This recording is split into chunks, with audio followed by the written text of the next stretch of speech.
problem with the regulation that we have right now is that you can't do anything. You can't. I have people that tell me they have more people working on regulations than they have doing product, and it's out of control. It's gotten out of control.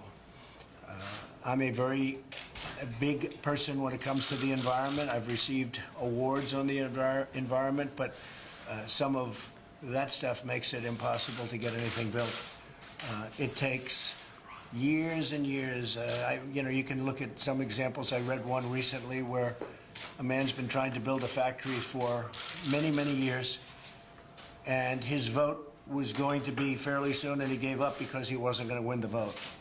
Spent millions and millions of dollars, actually ruined his life, and we can't have that. So when somebody wants to put up a factory, it's going to be expedited, and you have to go through the process, but it's going to be expedited, and we're going to take care of the environment, we're going to take care of safety, and all of the other things we have to take care of, but you're going to get such great service. There will be no country that's going to be faster, better, more fair, and at the same time, protecting the people of the country, whether it's safety or so many other reasons where regulations are good.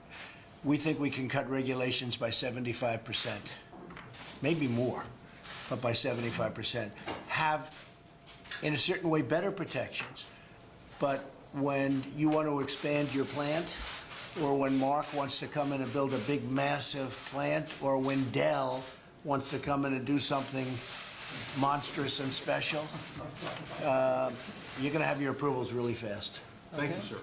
And the one thing that surprised me, and then I want to hear what you have to say, but the one thing that surprised me in going around and meeting with a lot of the people at this table and meeting with a lot of the small business owners, if I gave them a choice of this massive tax decrease that we're giving for business, for everybody, but for business, or the cutting down of regulation. If I took a vote, I think the regulation wins 100%. Now, in one case, it's hard dollars, and in the other case, it's regulation. You would think that the regulations would have no chance.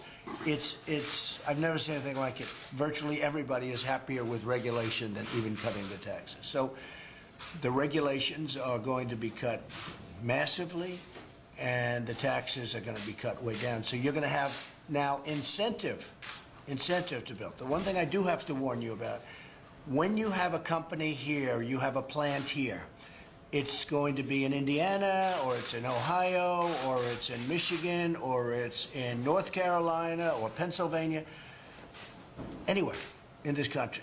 If you decide to close it, and you no longer will have a real reason because your taxes are going to be lower.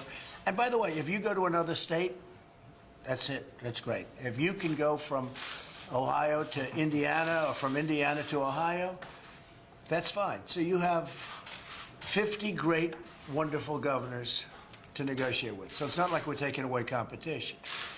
But if you go to another country and you decide that you're going to close and get rid of 2,000 people or 5,000 people, I tell you, United Technologies was an example with Carrier, and I got involved 2 years after they announced. So in all fairness, that was tough, but United Technologies was terrific, and they brought back many of those jobs. But if that happens, we are going to be imposing a very major border tax on the product when it comes in, which I think is fair, So a company that wants to fire all of its people in the United States and build some factory someplace else, and then thinks that that product is going to just flow across the border into the United States, that's not going to happen.